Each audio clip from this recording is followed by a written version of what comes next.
ভারত যত বাংলাদেশের উপর অত্যাচার অন্যায় করবে তত চীন, পাকিস্তান, আমেরিকা বাংলাদেশের দিকে আস্তে আস্তে আর ক্লোজ হওয়ার চেষ্টা করবে বাংলাদেশকে সহযোগিতা করার জন্য। এখানে চীন, পাকিস্তান এবং আমেরিকা এই তিনটা দেশই মুখিয়ে আছে বাংলাদেশকে সহযোগিতা করার জন্য। কারণ যে কোনো উপায় হোক, ভারত যদি টোকা দেওয়ার চেষ্টাও করে বাংলাদেশকে, সাথে সাথে পাকিস্তান রিয়্যাক্ট করবে, চীন রিয়্যাক্ট করবে, আর আমেরিকা হয়তো তার যুদ্ধ জাহাজ দিয়ে সরাসরি সেখানে প্রবেশ করতে পারে। আসসালামু আলাইকুম সম্মানিত দর্শক শ্রোতা, সম্প্রতি হয়ে গেল একটি ঘটনা যেটা বাংলাদেশ এবং ভারত উভয় দেশের ভিতরে বেশ আলোড়ন সৃষ্টি হয়েছে। সেই ঘটনাটা হলো ডক্টর জাহিদুর রহমান, তিনি একটি সম্মেলনে প্রতিনিধিত্ব করার জন্য বাংলাদেশের পক্ষ থেকে তিনি গিয়েছিলেন ভারতে। সেই সম্মেলনটা হচ্ছে ইন্ডিয়ান ওশেন রিম অ্যাসোসিয়েশন, IORA। এই অ্যাসোসিয়েশনে তিনি প্রতিনিধি দলের প্রধান ছিলেন। সেখানে তাকে কি হয়েছিল সেই ভারতীয় ইমিগ্রেশনে এবং কি কারণে ভারতের ইমিগ্রেশন তার সাথে এ ধরনের আচরণ করলো এবং ভারত থেকে কি কি জানা গেল, যে পয়েন্টগুলো জানা গেল সেগুলো আপনাদের জানাবো। এবং আর বাংলাদেশ এর প্রতিবাদে কি কি করলো এবং বাংলাদেশ আরো কি কি করবে, বাংলাদেশের কি কি করা উচিত, এবং যে কারণগুলো ভারত দেখিয়েছে যে কি কারণে তারা ডক্টর জাহিদুর রহমানের সাথে এরকম করেছে, সেই কারণগুলো কি আসলে সঠিক বা সেগুলোকে কি অতটা গুরুত্বপূর্ণ মনে হয়। কারণ দুই দেশের রাষ্ট্রীয় সম্পর্ক দিকে তাকালে অনেক ক্ষেত্রে অনেক কারণ থাকে যেগুলো খুবই সামান্য ব্যাপার থাকে, সেগুলোকে এত গুরুত্ব করে দেখার মতো কিছু না। কারণ সম্পর্ক থাকে রাষ্ট্র থেকে রাষ্ট্রের, যেখানে অনেক উচ্চ পর্যায়ের সম্পর্ক থাকে, সেই সম্পর্ককে কিভাবে টেক কেয়ার করতে হয়, ভারত কি সেভাবে করেছিল কিনা বা বাংলাদেশের কি কোনো ভুল আছে কিনা, এই সব বিষয়ের উপরে বিস্তারিত আলাপ আলোচনা করব আপনাদের সাথে। আপনারা জানতে পারবেন যে কি কারণে ডক্টর জাহিদুর রহমানের সাথে এই ধরনের কাজগুলো করেছে। সেই ভারত যে পয়েন্টগুলো দিয়েছে এক এক করে সেই পয়েন্টগুলোকে আমি আপনাদের সাথে তুলে ধরব এবং তার জবাব দিব, এবং সাথে সাথে বাংলাদেশ যে কাজ করেছে ভারতের সাথে এই ঘটনার পরে সেগুলো তুলে ধরব।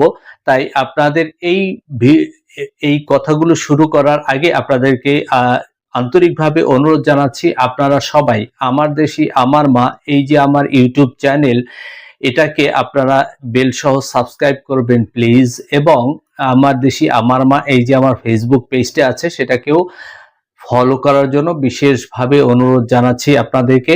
তো সম্মানিত দর্শক শ্রোতা, আমরা আপনাদেরকে এখন নিয়ে যাচ্ছি আমাদের আসল আলোচনায়।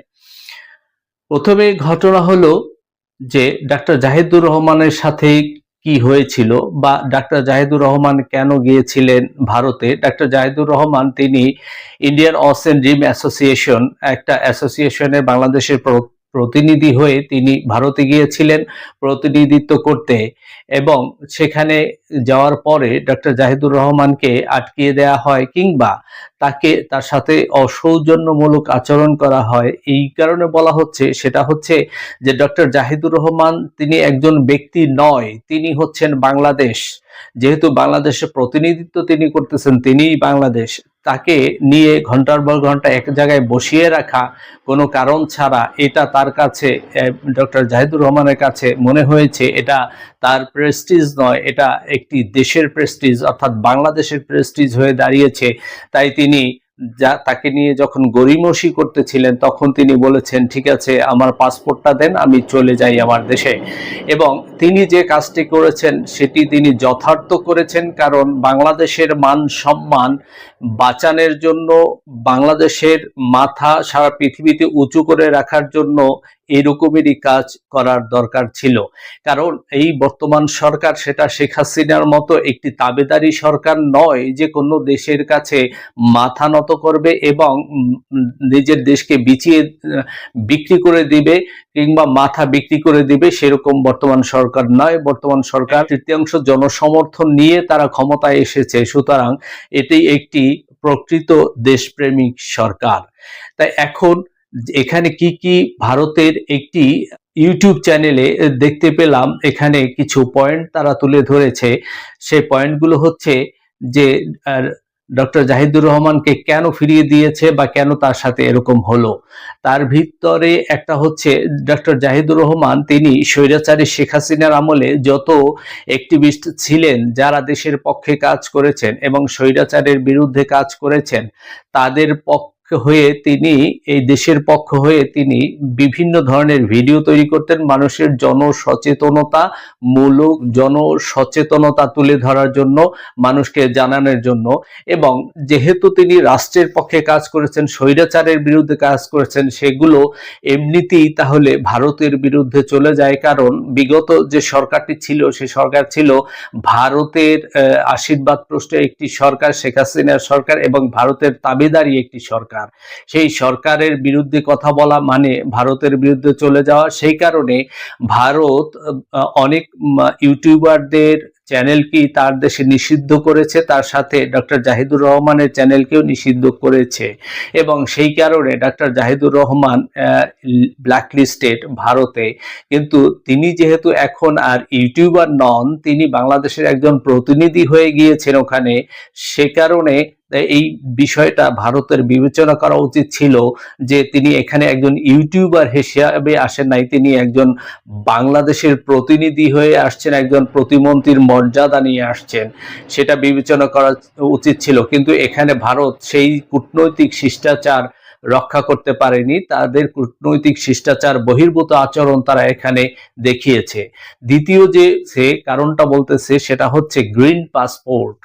Doctor Jahidur Rahman green passport নিয়ে গিয়েছিলেন, কিন্তু সেখানে সার্কভুক্ত দেশগুলোর ভিতরে ভ্রমণ করার জন্য যে স্টিকার দরকার, সেই স্টিকারটা এখানে আছিল, সার্কের স্টিকার ছিল। সুতরাং এখানে আর দ্বিতীয় পাসপোর্টের কোনো দরকার নেই, কারণ যদি পাসপোর্টের দরকার হতো, যদি এইটা সমস্যা হতো, তাহলে ডক্টর জাহিদুর রহমানকে 2-3 ঘন্টা বসিয়ে রাখার পরে কেন পরবর্তীতে তারা আবার রিকোয়েস্ট করে ডক্টর জাহিদুর রহমানকে তার দেশে প্রবেশ করার জন্য। তাহলে এখানেও পাসপোর্টটা খুব একটি গুরুত্বপূর্ণ বিষয় নয়, যে কারণ ডক্টর জাহিদুর রহমান একটা সরকারের প্রতিনিধি। তৃতীয় যে কারণটা, এটাই হচ্ছে আসলে অনেক অন্যতম একটি কারণ, সেটা হচ্ছে তারা বাংলাদেশকে সবসময় ছোট করে দেখে। অর্থাৎ ভারত বিশ্বের মধ্যে একটি বড় দেশ, তাতে কোনো সন্দেহ নাই, আর সেই বড় দেশ হওয়ার কারণে তার দেশের জনসংখ্যাও অনেক বড়, তাতেও কোনো সন্দেহ নেই। তার দেশের অর্থনীতি সেটাও বাংলাদেশের চেয়ে বড়, তাতেও কোনো সন্দেহ নেই। যার কারণে তাদের ভিতরে একটি দাদা সুলভ মনোবৃত্তি আছে, যে তারা একটা বিশাল কিছু এবং বাংলাদেশ কিছুই নয়, এই ধরনের দৃষ্টিভঙ্গি দিয়ে তারা সব সময় দেখে। এবং তাদের যে ধর্মীয় বা সামাজিক দৃষ্টি, যে উচ্চ বর্ণ নিম্ন বর্ণ, লোয়ার কাস্ট আপার কাস্ট, এই যে একটা দৃষ্টি আছে তাদের ধর্মীয় বা সামাজিক দৃষ্টি, সেই দৃষ্টিটা বাংলাদেশের ক্ষেত্রেও তারা প্রয়োগ করতে চায়। তারা বাংলাদেশকে ওইরকম ছোট করে দেখতে চায়, যেটা মোটেই উচিত না। কারণ বাংলাদেশ একটি স্বাধীন সার্বভৌম দেশ, এই দেশের নির্দিষ্ট সরকার, জনসংখ্যা আছে, নির্দিষ্ট ভূখণ্ড আছে। সুতরাং এখানে একটি স্বাধীন সার্বভৌম দেশকে ওইরকম দৃষ্টিতে দেখা উচিত না। হ্যাঁ, 71-এ ভারত তাদের স্বার্থের জন্য বাংলাদেশকে সমর্থন দিয়েছিল। দুই পাকিস্তান যদি ভেঙে যায়, মুসলিম দুইটা কান্ট্রি যদি ভেঙে যায়, তাহলে দুর্বল হয়ে যাবে দুই পাকিস্তান, এবং পরবর্তীতে আস্তে আস্তে বাংলাদেশটাকে তারা গ্রাস করবে। সেই জন্যই তারা এই রকম এক সময় একা পদক্ষেপ নেয়, যেটা আমরা দেখেছি স্বৈরাচারী শেখ হাসিনার আমলে তারা প্রায় গিলে ফেলেছিল বাংলাদেশটাকে, হয়তো অল্পের জন্য বেঁচে গেছে বাংলাদেশ। এবং এখানে তাদের যে এই ছোট মনোবৃত্তি বা ছোট দৃষ্টি দিয়ে বাংলাদেশকে দেখা, এটা কোনোভাবেই উচিত নয়। তৃতীয় যে কারণ তারা বলেছে, ভারতের যে একটি ইউটিউব চ্যানেল আমরা দেখেছি, সেখানে তারা যেটা বলেছে যে বাংলাদেশের বর্তমান সরকার, ভারত আশা করেছিল যে ভারতের কথা অনুযায়ী চলবে বা ভারতের ইচ্ছা অনুযায়ী বা ভারতের স্বার্থ রক্ষা করে চলবে। মোটেই সেটা হওয়া উচিত নয়, কারণ ভারত একটি নির্দিষ্ট দেশ, সে তার স্বার্থ দেখবে, সে তার স্বাধীনতা দেখবে। বাংলাদেশ একটা নির্দিষ্ট স্বাধীন সার্বভৌম দেশ, বাংলাদেশ তার নিজস্ব পররাষ্ট্রনীতি, নিজস্ব স্বার্থ, এটা দেখেই চলবে। ভারত তার দিকটা দেখবে, বাংলাদেশও তার দিকটা দেখবে। সেই অনুযায়ী বর্তমানে যে বাংলাদেশের সরকার, তিনি প্রথমেই বলেছেন, ক্ষমতায় আসার আগেই বলেছেন যে ফার্স্ট বাংলাদেশ, অর্থাৎ বাংলাদেশী প্রথম, এই কথা তিনি বলেছেন। সেই অনুযায়ী এখানে ডক্টর জাহিদুর রহমান যে ভারত থেকে ফিরে এসেছেন সেটাও এর একটা অংশ, যে বাংলাদেশ এখন আর সেই শেখ হাসিনার মতো তাবেদারি কোনো সরকার নয় যে তাদের দিকে তাকিয়ে থাকবে, তাদের কৃপা নিয়ে চলবে। বাংলাদেশ একটা স্বাধীন সার্বভৌম দেশ, আর পৃথিবীতে মাথা উঁচু করে দাঁড়িয়ে থাকবে, সেই জন্যই তিনি ওখান থেকে চলে আসছেন। এরপরে যে কারণটা তারা দেখাচ্ছেন সেটা হচ্ছে যে চীনের সাথে সম্পর্ক বৃদ্ধি করা। এখানে বাংলাদেশ চীনের সাথে সম্পর্ক বৃদ্ধি করবে, এটা বাংলাদেশের নিজস্ব বিষয়, বাংলাদেশের নিজস্ব পররাষ্ট্রনীতি। ভারত যত বাংলাদেশের উপর অত্যাচার অন্যায় করবে, তত চীন, পাকিস্তান, আমেরিকা বাংলাদেশের দিকে আস্তে আস্তে আরো ক্লোজ হওয়ার চেষ্টা করবে বাংলাদেশকে সহযোগিতা করার জন্য। এখানে চীন, পাকিস্তান এবং আমেরিকা এই তিনটা দেশই মুখিয়ে আছে বাংলাদেশকে সহযোগিতা করার জন্য। কারণ যে কোনো উপায় হোক, ভারত যদি টোকা দেওয়ার চেষ্টাও করে বাংলাদেশকে, সাথে সাথে পাকিস্তান রিয়্যাক্ট করবে, চীন রিয়্যাক্ট করবে, আর আমেরিকা হয়তো তার যুদ্ধ জাহাজ দিয়ে সরাসরি সেখানে প্রবেশ করতে পারে। সুতরাং এখানে ভারতের বোঝা উচিত বাংলাদেশের সাথে এরকম করা উচিত নয়, কারণ বাংলাদেশ একটা স্বাধীন সার্বভৌম দেশ। কারণ এখানে পাকিস্তানও চায়, চীনও চায় হয়তোবা যে এরকম একটা গন্ডগোল লাগুক, যাতে বাংলাদেশের সাথে চীনের সম্পর্কটা আরো ঘনিষ্ঠ হয় এবং পাকিস্তানের সম্পর্ক আরো ঘনিষ্ঠ হয়, এবং আমেরিকার যুদ্ধ জাহাজটা যেহেতু এই অঞ্চলে এসে তারা থাকতে পারে, এরকম তারা সবাই চায়। সুতরাং এটা ভারতকে মেনে নিতে হবে। এবং ভারত বাংলাদেশ সরকারকে, বর্তমান সরকারকে আহ্বান জানিয়েছিলেন তার দেশ ভ্রমণ করার জন্য। সেখানে বর্তমান প্রধানমন্ত্রী তিনি প্রথমে যাচ্ছেন মালয়েশিয়াতে, সেখান থেকে তিনি চীনে যাবেন এবং সম্ভবত নিয়ে একটি চুক্তি হবে, যেটা ভারত চেয়েছিল। আপনারা চিন্তা করেন কত বড় আহাম্মকের বিষয়, যে বাংলাদেশটাকে মরুভূমি বানিয়ে দিয়েছে তিস্তা, ভারত যে বাংলাদেশটাকে মরুভূমি বানিয়ে দিয়েছে, এই ভারত যে তিস্তাকে মরুভূমি বানিয়ে দিয়েছে ভারত, এবং যার কারণে এখন ওখানে ব্যারেজ করার কথা চিন্তা করতেছে বাংলাদেশ। আর সেই কাজটাই যদি ভারতের হাতে দেয় তাহলে সেটা কি হতে পারে সেটা ভালো করে বুঝেন। তাই ভারত আবার সেটা চাচ্ছিল তিস্তা ব্যারেজ করার জন্য। এখন সেখানে চীনের সাথে হয়তো বাংলাদেশের সাথে এই তিস্তা ব্যারেজটা চুক্তি এবার হতে পারে, এবং সেটা যদি হয়, এটা ভারত চায় না যে চীন চিকেন নেগের কাছাকাছি চলে যাক, এখানে আসুক এবং চীনের একটা অবস্থান থাকুক, এটা ভারত চায় না। সে কারণেও ভারত নাখোশ বাংলাদেশের উপরে। কিন্তু বাংলাদেশ সে তার স্বার্থ দেখবে, ভারত সে তার স্বার্থ দেখবে। দুই স্বাধীন সার্বভৌম দেশ, এটাই স্বাভাবিক, এটা ভারতকে মেনে নিতে হবে। কারণ বাংলাদেশ তো আর ভারতের অংশ না যে ভারতের কথা মতো চলবে।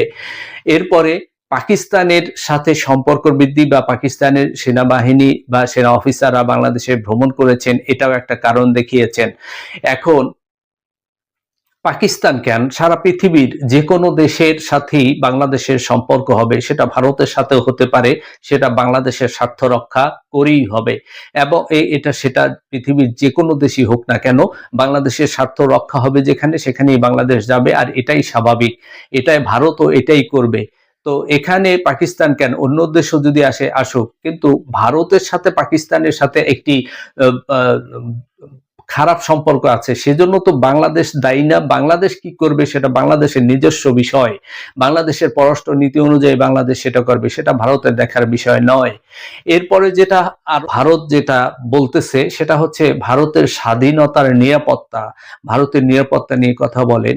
এখানে ভারত যেরকম তার নিরাপত্তা নিয়ে উদ্বিগ্ন আছে, বাংলাদেশও ভারতের কাছ থেকে বাংলাদেশের স্বাধীনতা নিয়ে উদ্বিগ্ন আছে। যার কারণে আজকে বাংলাদেশের প্রায় সমস্ত মানুষই ভারত বিরোধী হয়ে উঠেছে, ভারতের এই অত্যাচারের কারণে, ভারতের নির্যাতনের কারণে, এবং বাংলাদেশটাকে তারা গিলে খেতে চায়। এই ধরনের তাদের যে আচরণ, সেই আচরণের কারণে বাংলাদেশের ভিতরে একটি মারাত্মক ইস্পাত কঠিন ঐক্য তৈরি হয়েছে ভারতের বিরুদ্ধে। এবং এখানে বাংলাদেশও সে তার স্বাধীনতার কথা জন্য স্বাধীনতা রক্ষা করতে চায় বা স্বাধীনতার জন্য উদ্বিগ্ন, ভারতও সে তার স্বাধীনতার জন্য উদ্বিগ্ন। তাই উভয় দেশের নিয়ম নীতি অনুযায়ী, পররাষ্ট্র নীতি অনুযায়ী চলবে, এটাই স্বাভাবিক।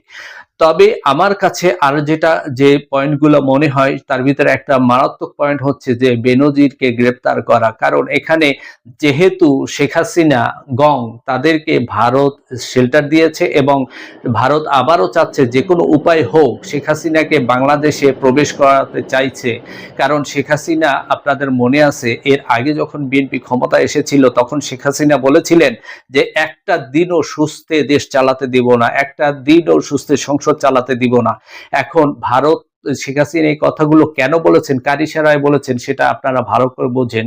আর ঠিক সেরকমেরই এখন এই বর্তমান সরকার আসার পরে যেরকম Bharat push in push back এই যে কালচার শুরু করেছে, অর্থাৎ তারাও চাচ্ছে না যে বাংলাদেশ আর সুষ্ঠুভাবে চলুক। তাই ভারতের উদ্দেশ্য হচ্ছে এখন শেখ হাসিনা বা তার গং যারা আছে আওয়ামী লীগের নেতৃবৃন্দকে বাংলাদেশে প্রেরণ করা এবং আওয়ামী লীগের নেতৃবৃন্দ সারা পৃথিবীতে যে যেখানে ছড়িয়ে ছিটিয়ে আছে তাদেরকে উৎসাহ দিয়ে বা তাদেরকে আরো শক্তি জুগিয়ে বাংলাদেশে পাঠিয়ে দেওয়া। সেক্ষেত্রে বাংলাদেশ যে পদক্ষেপ নিয়েছে, বেনজিরকে গ্রেপ্তার করেছে, এটা ভারত ভালো চোখে নেয় নাই। যার কারণে বাংলাদেশের উপর ভারতের একটি বিরূপ প্রভাব বা মনোবৃত্তি তৈরি হয়েছে। এখন এতে বাংলাদেশের কি করা উচিত বা বাংলাদেশ কি করেছে? বাংলাদেশ তাৎক্ষণিকভাবে ভারতের যে ভারপ্রাপ্ত হাইকমিশনার আছেন তাকে ডেকে তীব্র প্রতিবাদ জানিয়েছেন এবং তিনি বাংলাদেশ এর ব্যাখ্যা চেয়েছেন। এটাই হচ্ছে দুই দেশের ভিতরে দ্বিপাক্ষিক সম্পর্কের বিষয়, যেটা শেখ হাসিনা এই দীর্ঘ 16 বছরও তা করতে পারে নাই কখনোই, কারণ তিনি ভারতের কৃপায় ক্ষমতায় ছিলেন। সেখানে বাংলাদেশ এই কাজ করেছেন, এটা অত্যন্ত বাংলাদেশের মানুষ খুশি হয়েছে।